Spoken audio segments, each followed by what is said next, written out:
कोण होणार पंतप्रधान, तर या संदर्भातला ओपिनियन पोल सध्या आपण बघतोय. झी मीडिया आणि मॅट्रिक्सनं हा ओपिनियन पोल केलेला आहे.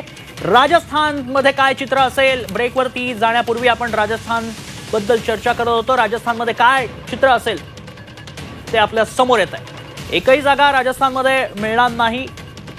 भाजपची मुसंडी पाहायला मिळेल. ओपिनियन पोल मध्ये एनडीएला सर्वच्या सर्व 25 जागा मिळताना पाहायला मिळत आहेत.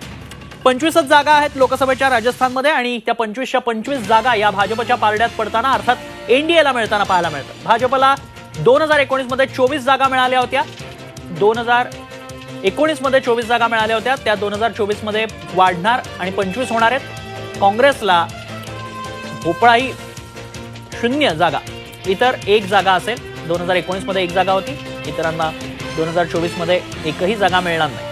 तर राजस्थान पाठोपाठ आपण बिहारचा ओपिनियन पोल बघतोय. एनडीएला 2 जागा कमी होण्याचा अंदाज आहे. ओपिनियन पोल मध्ये एनडीएला 37 जागा मिळणार का असा सवाल आहे. इंडिया आघाडीला 3 जागा, केवळ 3 जागा मिळण्याचा अंदाज आहे. ओपिनियन पोल मध्ये एनडीएला 37 जागा मिळणार असल्याची शक्यता असल्याचं देखील दिसतंय, कारण बिहारमध्ये मात्र एनडीएला 2 जागा या कमी होतील असा देखील अंदाज आहे. ओपिनियन पोल समोर आलेला आहे. बिहारमध्ये आपल्याला माहिती आहे नितीश कुमार आता इंडिया आघाडीची साथ सोडून ते भाजपसोबत गेलेले आहेत. त्यामुळे ओपिनियन पोलमध्ये बिहार हे सगळ्यात महत्त्वाचं राज्य आणि बिहारमधले आकडे देखील आपण बघतोय. यावेळेस बिहारमध्ये काय होईल. भाजप आघाडी अर्थातच नितीश कुमार सोबत आहेत. त्यांना 37 जागा इथं मिळतील. 2019ला इथं 39 जागा मिळाल्या होत्या आणि काँग्रेस आघाडीला 2019ला 1 जागा मिळाली होती, परंतु 24ला मात्र 3 जागा मिळतील असा ओपिनियन पोल सांगतोय. भाजप आघाडीला 2 जागांची घट होईल. काँग्रेस आघाडीला मात्र इथं 3 जागा म्हणजे 2 जागा ज्या आहेत त्या वाढतील असं दिसतंय. तर राजस्थान संदर्भात चर्चा करूयात. पुन्हा एकदा स्टुडिओमध्ये आपल्यासोबत आहेत मॅम. राजस्थान अर्थातच आत्ताच विधानसभेच्या निवडणुका पार पडलेल्या आहेत. निकाल सगळ्यांसमोर आहेत आणि भाजपनं एक नवा चेहरा तिथं मुख्यमंत्री पदाचा बसवलेला पाहायला मिळतोय. आता लोकसभेतही त्याचीच पुनरावृत्ती होताना पाहायला मिळेल. पूर्णपणे जनता भाजपच्या पाठीशी असल्याचं पाहायला मिळतंय ओपिनियन पोलमध्ये तरी सुद्धा. राजस्थानमध्ये भारतीय जनता पक्षाने जे काय सामाजिक इक्वेशन लागू करायचा प्रयत्न केला होता तो विधानसभांच्या निवडणुकीमध्ये चर्चेचा विषय ठरला होता. आपण एक लक्षात घेतलं पाहिजे की केंद्रीय मंत्र्यांना राजीनामे देऊन मध्य प्रदेश आणि राजस्थानमध्ये भारतीय जनता पक्षाने निवडणुकीच्या मैदानात उतरवलं आणि ते जिंकून येतील आणि जिंकून येताना आजूबाजूच्या जागांची काळजी घेतील याची सोय पाहिली. याचा कुठेतरी कास्केडिंग इफेक्ट आपल्याला या ओपिनियन पोलमध्ये आत्ता पडताना दिसतोय.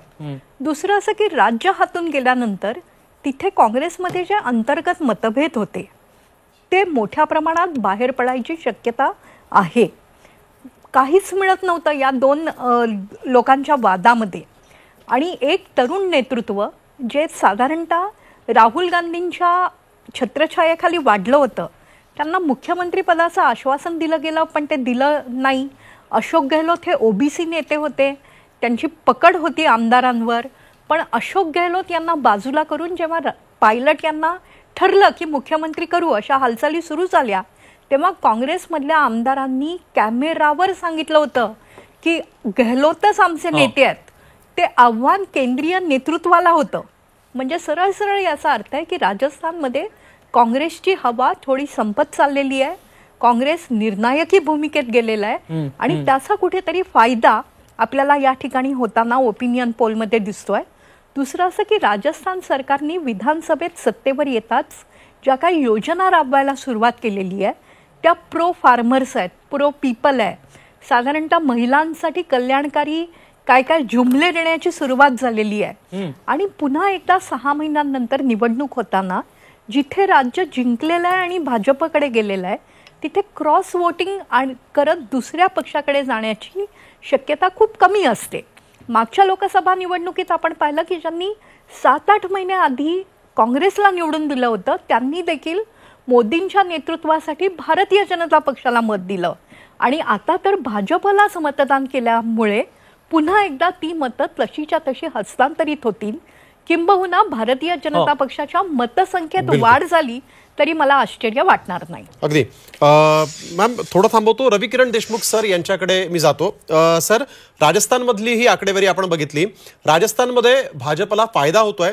माझा एक प्रश्न असा आहे की जर कधी भाजप सगळे जे जुने नेते आहेत त्यांना बाजूला करते आणि नवीन नेतृत्व इथं देते आहे, ते भाजपच्या पथ्यावर पडतंय, कारण भाजपला 24 पैकी 25च्या 25 जागा मिळतील असं ओपिनियन पोल सांगतोय. त्यामुळे हा जो बदल भाजप करतेय तो एका चांगल्या मार्गाने चाललाय, रिझल्ट ओरिएंटेड आहे असं म्हणावं लागेल.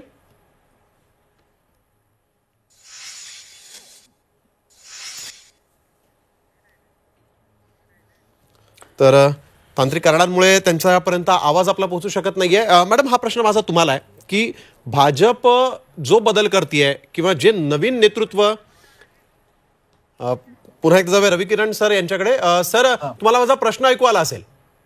हो, आला. मी हे सांगत होतो की देशामधल्या एकूण मतदारांचे नवीन आकडे आपण सर्वजण पाहतोय. त्याच्यामध्ये तरुण मतदारांची संख्या लक्षणीय आहे, खूप मोठ्या प्रमाणावर आहे. विशेषतः नवीन मतदार सुद्धा खूप मोठा आहे, मोठ्या संख्येने. ही जी नवीन पिढी आहे ना, याला पारंपरिक राजकारणाविषयी तिटकार आहे. याला ते पारंपरिक राजकारण, पारंपरिक नेतेपदाची ती पद्धत, ते थोडंसं सरंजामी पद्धतीचं वाटतं त्याला वातावरण. म्हणून या नवीन पिढीला जे नवीन चेहरे भावतील, त्यांना जे चेहरे आवडतील असे चेहरे देण्याचा भाजपचा प्रयत्न दिसतोय. म्हणून त्यांनी जुन्या नेत्यांना जाणीवपूर्वक बाजूला ठेवायचं, नवीन लोकांना संधी द्यायची, नवीन पिढीला पुढे आणायचं असा एक निर्णय घेतलेला दिसतो. आणि त्याचे परिणाम त्यांना, त्याचं जे फलित आहे ते त्यांच्या पदरात पडतंय. आणि मला वाटतं हा सगळ्यात मोठा बदल आहे अलीकडच्या काळामध्ये. आणि त्यांनी जे महत्वाचे नेते वेगवेगळ्या जबाबदाऱ्या देऊन उतरवले आणि एक संकेत दिला, पुढची लोकसभा सुद्धा कशी असेल. पुढच्या लोकसभेत ज्येष्ठ मंत्री जे विधानसभेला वगैरे उतरवले त्यांना राज्यात जबाबदाऱ्या दिल्या, याचा अर्थ नवीन पिढी लोकसभेत सुद्धा दिसणार आहे. मला वाटतं हा एक थोडा त्यांना याचा फायदा होतोय असं माझं मत. अगदी. व्यंकटेश केसरी सर, जो बदल भाजप स्वीकारते किंवा करते तो काँग्रेसला का जमत नसावा? का काँग्रेस या नेत्यांना बाजूला करून हा बदल स्वीकारत नाहीये? का तरुण नेतृत्वाला संधी देत नाहीये? काय विश्लेषण कराल तुम्ही याचं? नाही, पहिल्यांदा प्रश्न रिपीट करा का थोडंसं. माझा प्रश्न असा होता की भाजपने राजस्थानमध्ये आपण बघितलेलं आहे की जे धुरंधर नेते होते त्यांना घरी बसवलं किंवा त्यांना माघारी पाठवलं आणि इथे नवीन नेतृत्वाला संधी दिली. आणि त्याचा आज ओपिनियन पोल जो आलाय तिथं भाजपला एक जागा, जी 25च्या 25 जागा भाजपला मिळतील असा ओपिनियन पोल आहे. त्यामुळे भाजपला हा जो बदल आहे तो पथ्यावर पडतोय असं दिसतंय. त्यामुळे काँग्रेसला हे का जमत नाहीये? का काँग्रेस हे करत नसावी? का जुने जे नेते असतील किंवा नवीन नेतृत्वाला संधी का देत नाहीये काँग्रेस? नाही, तुमचाच प्रश्न घेऊन त्याची थोडीशी कल्पकता आणायची असेल तर हा भाजपचा विजय असे की काँग्रेसचा पराभव आहे असं बोलता येतं. कारण समोर पर्याय नाहीये, समोर नवीन काही प्रयोग नाहीयेत आणि समोर मैदान मोकळा असेल तर त्यामुळे जो मैदानात उभा आहे त्याला त्याचा फायदा होणार. परंतु एक प्रश्न मला म्हणजे अजूनही कळालेला नाहीये की मतदान हे चेहऱ्यावरती होतं की कामावरती होतं. कारण हा एक वादाचा मुद्दा आहे की नवीन चेहरे दिले म्हणून लोक मतदान करतात की त्याचं काम, मग विचारसरणी वगैरे वगैरे ह्या गोष्टी पुढच्या झाल्या. राजस्थानचं एक वैशिष्ट्य असं आहे की ते विधानसभेमध्ये एकदा काँग्रेस आणि एकदा भाजप होतं. मागच्या वर्षी काँग्रेसने मागच्या वेळेस काँग्रेस विधानसभा जिंकून लोकसभेमध्ये पूर्ण साफ झाली. मुख्यमंत्री अशोक गेहलोत त्यांच्या स्वतःच्या मतदारसंघातून त्यांचा स्वतःचा मुलगा हरला आणि त्यांनी त्याला ब्लेम दिला की सचिन पायलटमुळे मी हारलो म्हणून. त्यामुळे हे असे चमत्कार काँग्रेसमध्ये पहिल्या पूर्वापार होत आलेले आहेत. हे खरं आहे की भाजपांनी जाणीवपूर्वक नवीन चेहरे दिलेले आहेत. परंतु हे नवीन चेहऱ्याचा फायदा आणि काँग्रेसची निष्क्रियता यामुळं आज तरी या मध्य प्रदेश, छत्तीसगड, राजस्थानमध्ये बीजेपी मोठ्या प्रमाणात फायदा घेण्याच्या स्थितीत दिसते ती. कारण पराभवानंतर काँग्रेसने जे उठायला पाहिजे होतं ते काँग्रेस उठलेली नाही आहे. राहुल गांधी ते भारत जोडो न्याययात्रा करण्यात गुंतले. त्याच्यानंतर त्यांच्याकडे स्ट्रॅटेजिस्ट कोणी नाही आहेत. त्यांच्याकडे जे पराभवानंतर जे सावरून मैदानात उभं राहण्यासाठी जो सैन्याला किंवा कार्यकर्त्यांना जो नैतिक आधार द्यायला पाहिजे किंवा त्यांच्यामध्ये जोम निर्माण करायला पाहिजे, आत्मविश्वास, तो काँग्रेसकडे नाही आहे. याच्या अनेक गोष्टींचा फायदा प्रत्यक्ष आणि अप्रत्यक्षपणे भाजपला मिळताना दिसतो. बिलकुल सर. अगदी. राजस्थान नंतर हवं तर आपण आता बिहार बद्दल चर्चा करूयात थोडीफार. की बिहार नुकतंच आता चर्चेत आलंय ते नितीश कुमारांमुळे. पुन्हा एकदा नितीश कुमार भाजपबरोबर गेलेले आहेत आणि निवडणुकीच्या आधी साधारणतः त्यांचा असा पाहायलाच मिळालेला आहे की सातत्यानं ते उड्या मारतात. कधी यांच्याबरोबर कधी त्यांच्याबरोबर. साधारणतः हे चित्र असतानाच बिहारचे जे कल समोर आलेले, तो ओपिनियन पोल जो समोर आलेला आहे त्यात भाजपला यश मिळताना पाहायला मिळतंय. मात्र इंडिया आघाडीला देखील 3 जागा मिळताना पाहायला मिळतात. ओपिनियन पोलमध्ये इंडियाला 27 जागा मिळताना पाहायला मिळतात. तर एकंदरीत बिहारचं जे राजकारण पाहिलं किंवा उत्तर भारतातलं राजकारण पाहिलं मॅम, तर मंडल 1चा मला उल्लेख करावा वाटतो की मंडल 1 नंतर उत्तर भारतातलं राजकारण पूर्णपणे बदललं होतं. खरं तर मोदी सुद्धा त्याच प्रक्रियेचा एक भाग म्हणायला हरकत नाही. हे जे बदलाचं राजकारण आहे तेच सातत्यानं पुन्हा एकदा पुढे कॅरी फॉरवर्ड होताना पाहायला मिळतं आणि त्यामुळेच हे असे रिझल्ट लागताना पाहायला मिळतात. बिहार हे राजकीय दृष्ट्या अत्यंत संवेदनशील असं राज्य आहे. म्हणजे बिहारमध्ये मला असं वाटतं की सातत्याने राजकारण या विषयाची चर्चा होते आणि तिथूनच कुठेतरी जातीनिहाय मतगणना किंवा मंडल चा प्रस्ताव असं सगळं तिथल्या सामाजिक रचनेतून पुढे आलेले विषय आहेत. त्याचा बिहारच्या समाजकारणावर किती परिणाम आहे याचा देखील लोक अभ्यास करत असतात. पण मूलतः जे पूर्ण राज्य कुठल्या तरी दिशेने जाताना सामाजिक आणि राजकीय समीकरणांचा विचार करतं, तेही जातीय दृष्टिकोनातून, तिथे नितीश कुमार हवा बदलेल तशी स्वतःची भूमिका बदलत असतात. त्यांना पलटू राम नावाचं एक अत्यंत उत्तम नाव दिलं गेलं आहे. मोदी हे अत्यंत अहंकारी नेते आहेत आणि त्यांची जी लोकप्रियता आहे त्याचा काहीसा अहंकार, काहीसा काय बऱ्यापैकी अहंकार त्यांच्या प्रत्येक कृतीतनं दिसून येतो. असं असतानाही त्यांनी नितीश कुमारांना माफ करून स्वतःकडे घेतलं. याचंच कारण त्यांना बिहारमधल्या जागा स्वतःकडे आणणं अत्यंत आवश्यक होतं. असं झाल्यानंतरही ज्या 3 जागा दुसरीकडे जात आहेत भाजपेतर, ते मला असं वाटतं लालू प्रसाद यादव यांच्या मुलाचं यश आहे. त्यांनी अत्यंत उत्तमरित्या त्या दिवशी सांगितलेलं होतं की नितीश कुमार जरी गेले असले तरी सरकार आमचंच राहील. ते प्रत्यक्षात तसं झालं नाही. त्यांना मतदानामध्ये हार मानावी लागली. पण युवक, जसं रवी किरण म्हणाले आता, जो युवक सध्या प्रभावी ठरलेला आहे त्या युवकांचा मी नेता आहे असं लालू प्रसाद यादव यांची मुलं सातत्याने सांगत असतात. या मुलांनी कुठेतरी वातावरण पाहून पटकन काँग्रेसशी मैत्रीचाही हात पुढे केला होता. जसे नितीश कुमार पलटूराम आहेत तसे हेही संधी शोधू शकणारे संधी कुमार आहेत. त्यामुळे आज जरी भारतीय जनता पक्षाला इथे यश मिळताना आपल्याला दिसत असलं तरी कदाचित बिहारमधले निकाल हे थोड्याफार फरकानं वेगवेगळे असू शकतील आणि तिथे कुठेतरी इंडियाला संधी आहे असं मला आजही वाटतंय. मला हाच मुद्दा घेऊन जायचंय व्यंकटेश सरांकडे की जसं आता मॅम म्हणाल्या त्यांच्या बोलण्यामध्ये एक मुद्दा आला की नितीश कुमारांना मोदींनी माफ केलं, पण दुसरीकडे जर पाहिलं पडद्यामागे तर कुठेतरी जातवार जनगणनेचा मुद्दा हा खूप चर्चेला गेला. खूप चर्चा झाली त्यावरती आणि तेच राजकारण मोदींना कदाचित भारी पडू शकतं म्हणून बिहारमध्ये केलेली स्ट्रॅटेजी आहे भाजपनं. आवाज नाही आ रही. व्यंकटेश सर आवाज येतोय आता माझा? हा आता येतो. जातवार जनगणना हा मुद्दा बिहारच्या राजकारणात खूप मोठा ठरला आणि जातीय जनगणनेचं राजकारण मोदींना आगामी काळात कदाचित भारी पडू शकतं. यासाठीच बिहारमध्ये काही तडजोडी, नितीश कुमारांना माफ करणं, त्यांच्यासोबत जाणं किंवा त्यांना सोबत घेणं अशा पद्धतीचं राजकारण पाहायला मिळतं आणि या पुढच्या काळामध्ये ते राजकारण आणखी पुढच्या दिशेने जाताना पाहायला मिळेल.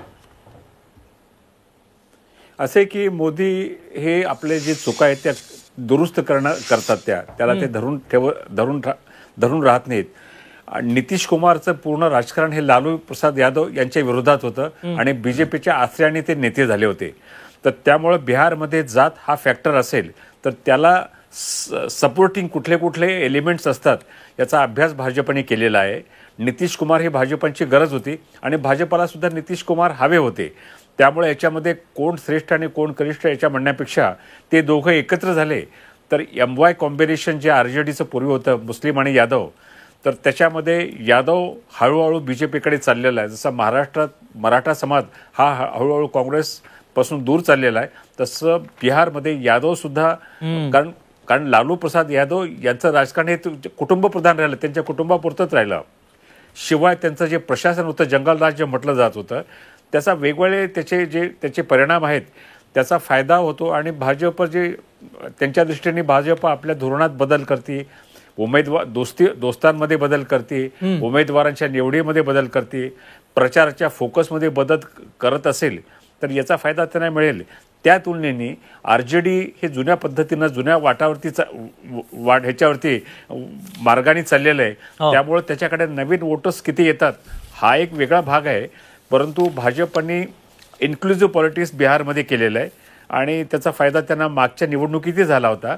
लालू आणि ते आल्यामुळं, लालू होते, पासवान होते, नितीश कुमार होते. तर त्यामुळं हे मला वाटतं की या घडीला विरोधी पक्ष तिथे फार मोठा भाजपाला आव्हान देण्याच्या स्थितीत नाही आहे. बिलकुल. रवी किरण देशमुख सरांकडे मी जातो.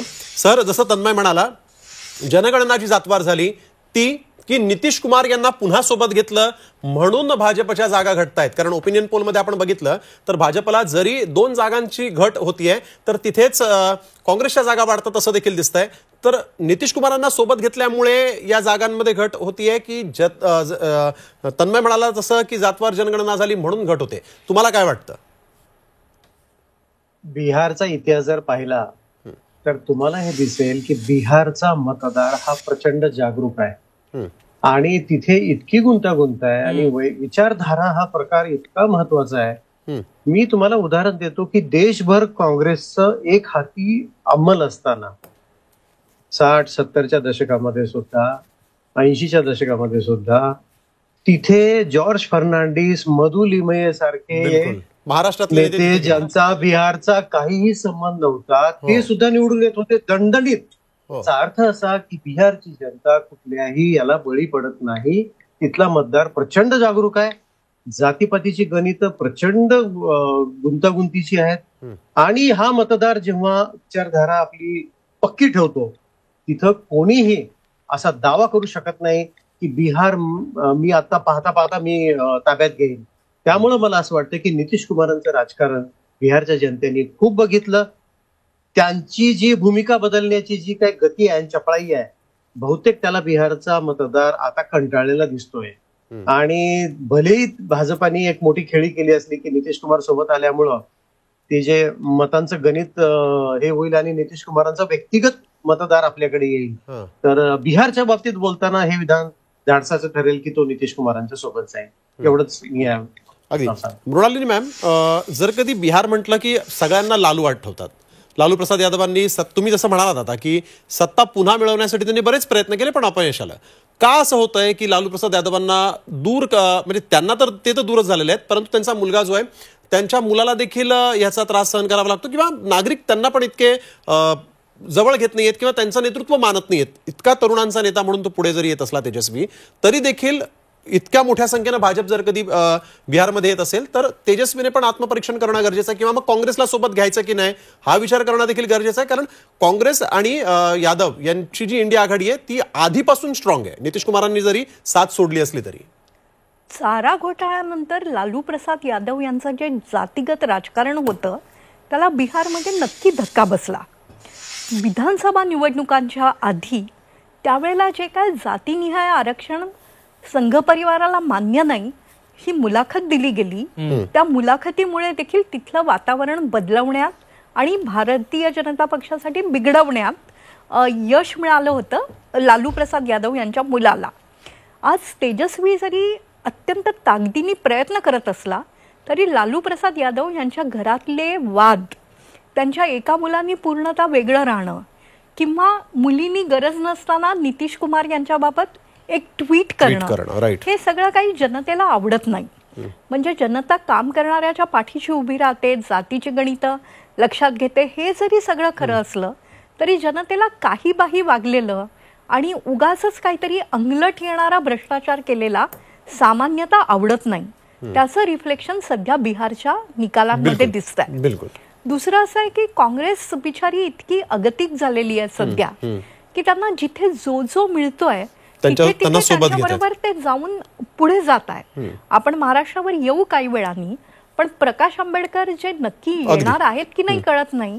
त्यांच्या मागे सतत मागे जाणारी काँग्रेस कुठेतरी अगतिक झाली आहे संपूर्ण देशात. बिलकुल. नेमकं काय होतंय बिहारमध्ये किंवा नेमकं काय होणार आहे, एकंदरीतच भारतात कोण पंतप्रधान होणार याचा ओपिनियन पोल झी मीडिया तुम्हाला दाखवतेय.